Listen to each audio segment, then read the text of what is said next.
the 7 of hearts, and then the big blind decides to bet out 100.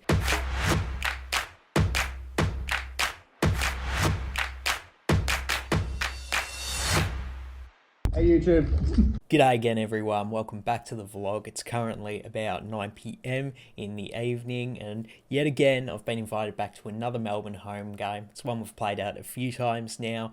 I've been running pretty hot every time I have gone there, so keen to go again as soon as I was invited. This will actually be my second home game today. I don't know how my performance will be. I've already played live poker for 7 hours, having a bit of a break now, but then going to get straight back into it. Not sure how much longer I can keep the steam engine going, but you know I'm going to try my best to get an A-grade session out for as long as I can. The only thing left to do now is to get in the game and see how I go. Let's go. Welcome back. It's currently about 48 hours removed from the home game I played on Wednesday night. It was the second session I played that day, so despite having played about 7 hours earlier at a home game, I went to this one and played 7.5 more hours of poker. So as you can imagine, was a bit tired, was a bit groggy for it, but glad we did get in plenty of volume because there's definitely some interesting hand histories we're about to go over. Ended up buying into the game for 500. This one was kind of all over the place. Most of the hands were 1-3-6, but there are a few where people didn't straddle that are just 1-3, particularly towards the end of the game. And there's even a few that are 1-3-6-12. So it was sort of all over the place in terms of what actual game we were playing. But initially I was in for 500, and let's see if I can run it up in this crazy game.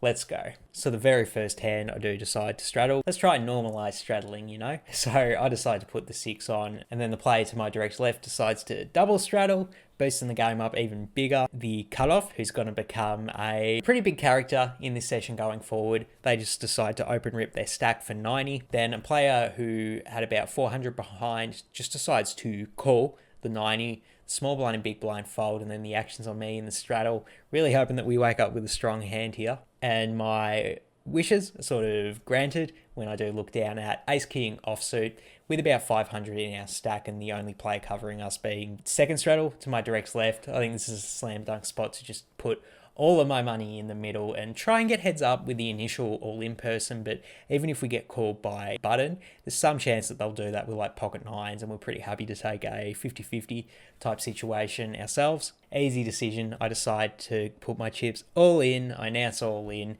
and then the second straddle folds pretty quickly. Then the action gets round to the button and they end up folding pretty quickly themselves. We show the opponent that we have the goods with the ace king. The opponent ends up showing ace jack offsuit, so we have very, very good odds to win this thing. So we end up seeing the flop. It's a good start. We hit our king. They hit a jack though, so they do have one out, but they don't get there. Very good run out for us. We end up scooping the first all-in pot of the session. Running hot to start things off.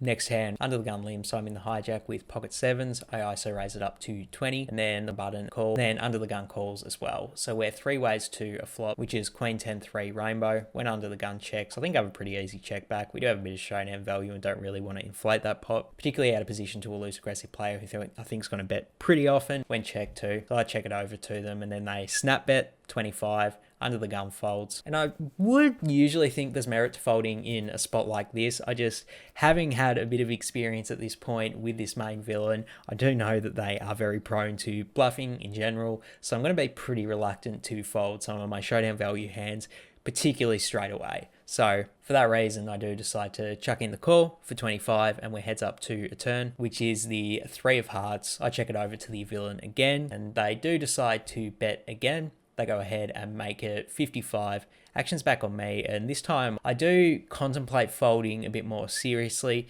Definitely am concerned I'm behind to pretty much both top and middle pair. Not only top and middle pair, but the bottom pair paired on the turn, so they could have trips as well, is somewhat possible.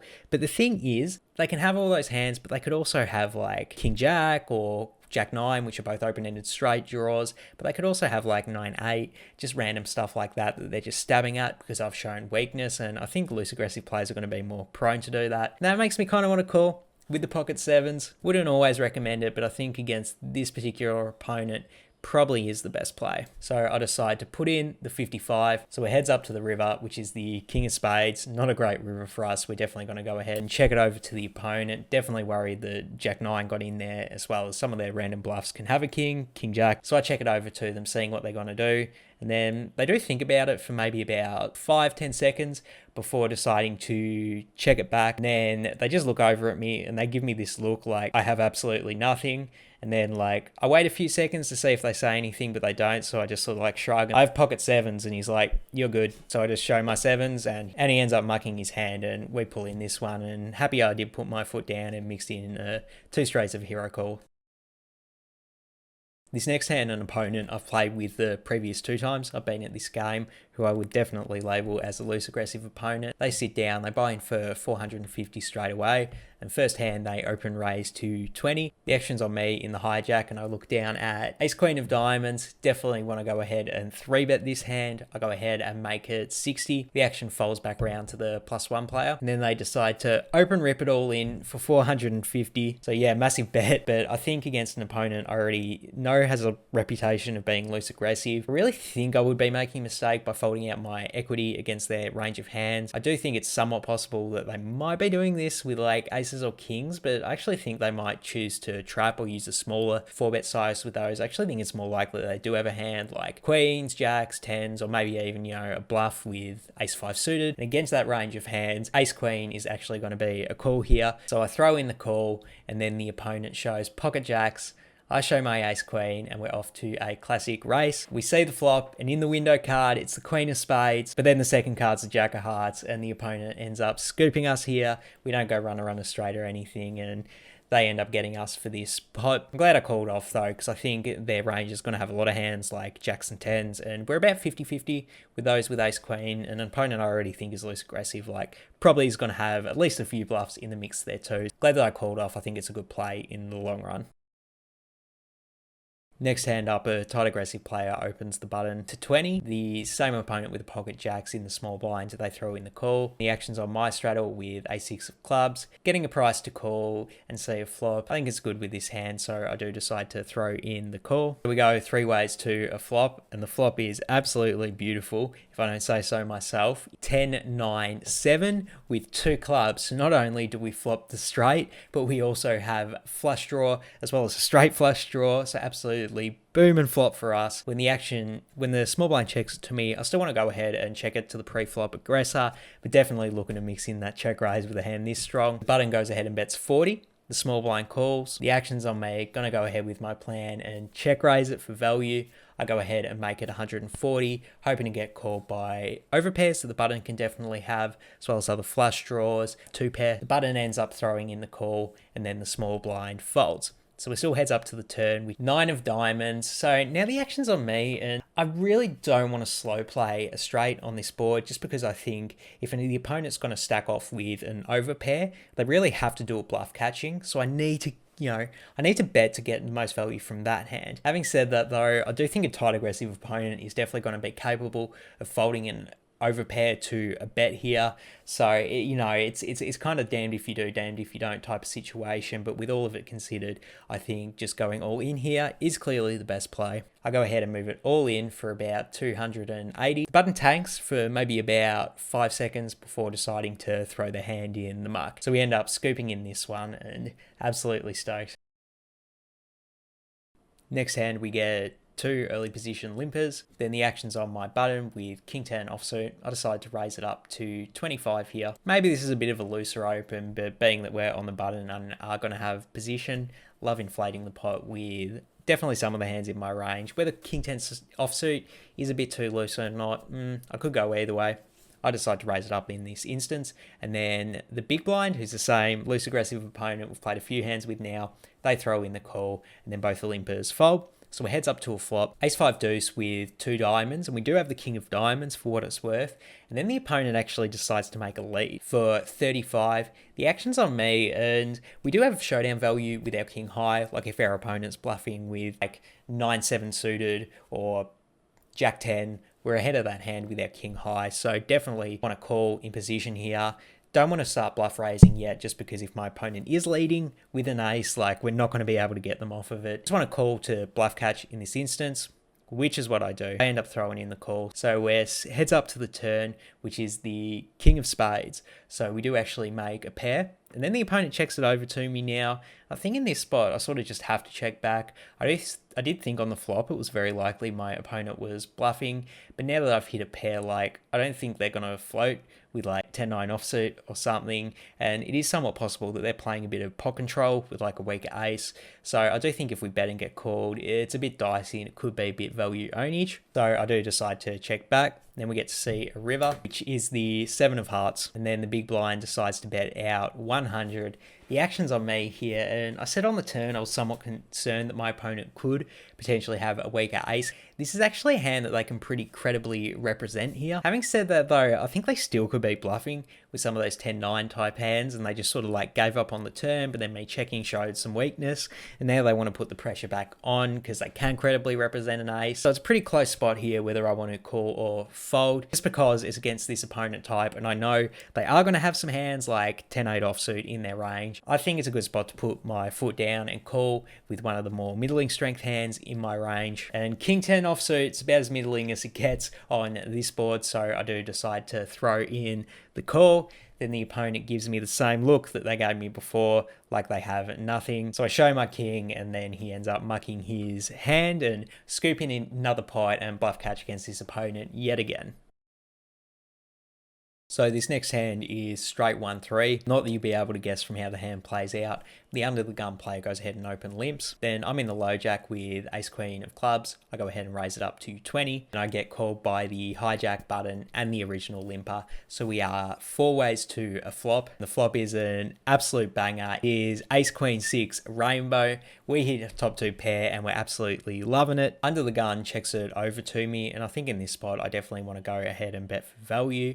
I decide to make it 20. I do want to use a smaller bet on a board this dry, just because our opponent's going to know we have a lot of ace-x hands, and we really want to induce some lighter floats when we do have the board locked up so much. So I do make it 20. And then the hijack calls, the button calls, and under the gun calls. So we made it 20 and we still get 3 callers. So maybe my plan worked a bit too well. Regardless, still 4 ways to the turn, which is the 5 of hearts, putting out backdoor hearts. The action's checked to me again, and definitely want to keep betting my hand. Absolutely have to size up here though. There's actually more range of hands we can get called by now. I definitely think most of the opponents are going to have 6-5 offsuit in their range. But there's also a bunch of like ace-x heart hands that all of the opponents can have in their range as well, which are going to call a bet no matter what size I make it. In game, I decided to go ahead and bet 120, which I actually think is a bit small. I think if I went up to like 160, like the size of the pot, or even bigger, that would probably be a better play, because I think the similar range of hands are still going to call. Whatever the case, I made it 120, then the hijack folds. The button tanks for a while, probably like 30 seconds, before like sighing and throwing in the call. And then the under the gun player pretty much snap calls when the action's on them. So we're still 3 ways to the river, which is the 5 of clubs pairing the 5. Under the gun checks it over to me, and I definitely want to keep betting on this river. But I think it's a very interesting sizing decision point in terms of how much I want to bet. I do think that it's pretty likely either of these opponents could have a single ace, but I'm just not sure how much a single ace will call. If I go 400, is that too much? Or are they, going to call 400 because the range of hands I'm representing is pretty narrow? It's essentially ace queen or a hand stronger than it. I'm not really sure what the play is. I decided to size down a little bit and go ahead and bet 300, just a bit over half the size of the pot. I still wonder if this sizing is a bit too big and I can potentially induce hero folds from ace jack and ace 10, for example. Whatever the case, I made it 300, and then the button doesn't think too long before folding, and then the under the gun player folds as well. So yeah, not really sure if my large bet did potentially induce hero folds from ace-x hands. Maybe if I made it something closer to 200, maybe even like really small, like 150, maybe there'd be more value in getting paid off by an ace to that sizing. So raking in another pot, and definitely coming back from the jacks versus ace queen hand earlier. Next hand, I am under the gun with ace king offsuit. I go ahead and raise it up to 10. And then the low jack decides to 3-bet me to 25. 3 different people called the 25. So if there was ever a spot to go ahead and 4-bet, this is like slam dunk it for sure. I 4-betted up to 125, and then the low jack decides to go all in for about 335. The action folds back round to me, and somewhat concerned that they could have aces or kings, but absolutely zero chance on folding this hand, getting such a good price. So I decide to grab my chips, put them in the middle. So the opponent actually shows us that they have 9-8 of diamonds, and we were fortunate to get the live run out live on the vlog. So let's see if we can hold against a 9-8 suited. Window card, 9 of clubs. That's a bad start. Gonna need to hit that ace or king. No backdoor flushes either. And as you can see, we do end up losing this one. Ran a little bit bad to not winning this pot, but the opponent does have decent equity against our hand in a heads-up situation, so can't complain too much. We did get it in super good here. Just a little bit of run bad towards the end of the session. Next hand, I'm under the gun with pocket kings. I go ahead and raise it up to 10, and I get no less than 3 different callers. So we go 4 ways to a flop of 7-4-3 with 2 diamonds. The action checks to me, and I actually decide to check back. Really think betting out of position to 2 different players that have position on us might be a little bit of an overplay. I think checking them to induce bets from worse hands makes a lot of sense when we're out of position. I do go ahead and check. Then the action's on the hijack, who goes ahead and bets 20. The button folds, the small blind actually calls a 20. Now the action's on me, and I think I have a pretty clear call here. Some reason to potentially raising to get a bit of thin value from like 7x or pocket 8s or something like that. But really not looking to inflate the plot too much when there's still 2 people interested. So I throw in the call. So we are 3 ways to a turn, which is the 5 of diamonds. Not a great turn for us. Any 6s now are straight, as well as front door diamonds did get in. So both the small blind and myself check it over to the hijack, who bet the previous straight. Then they keep betting at it. They go ahead and make it 50, so about half the pot. Small blind calls a 50, and the action's on me here, and I think probably the prudent play would just be to fold here. Very, very likely that the hijack does have a flush or a straight. Same story about the small blind, except maybe they'd raise with some of those hands, but we do have the king high flush draw.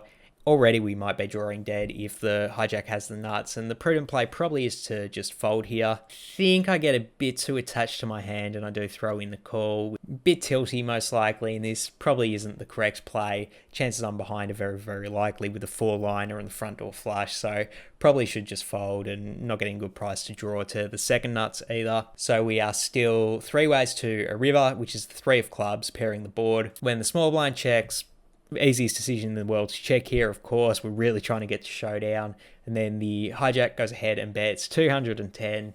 Small blind folds, and when the action's on me, just like absolutely have to fold at this point.